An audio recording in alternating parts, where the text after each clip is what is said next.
so you'll be seeing Carnival's cruise ship Fantasy on Mobile Skyline for quite a while. The company has shut down all of its ships for a month amid coronavirus concerns. The Fantasy returned from Progreso, Mexico this morning. NBC 15's Darwin Singleton was there to meet with some of the passengers at the terminal.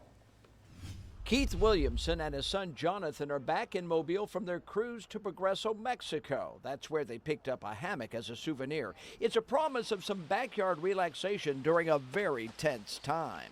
Carnival's always done a great job, and I enjoy cruising with them. It's my second cruise.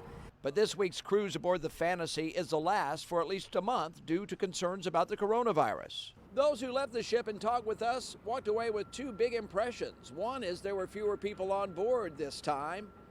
And two was about cleanliness. People were cleaning things everywhere and all the time.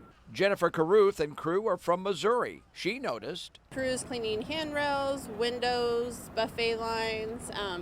There was not 1 inch of that place that was not cleaned over and over and over again. After some people would get out of the bathroom, they'd go in right behind them and clean out the stalls and everything. I met Bridget Johnson of Selma as she waited for her husband to bring the car around. She says the attention to cleanliness actually gave her peace of mind. I feel like we are more apt to catch things going home with people in Walmart and just everywhere than we were in that environment, because there is more control. Her husband Aaron says the construction company where he works is a little bit harder to convince. He'll have to wait 2 weeks before he can go back to work. As long as they pay me for it, they can give me all the time off they want. Concerning? Yes. Discouraging? Well, not to these cruisers. They say eventually this too shall pass. As long as there's a cruise ship here, I'll be sailing out of here. In Mobile, Darwin Singleton, NBC 15 News.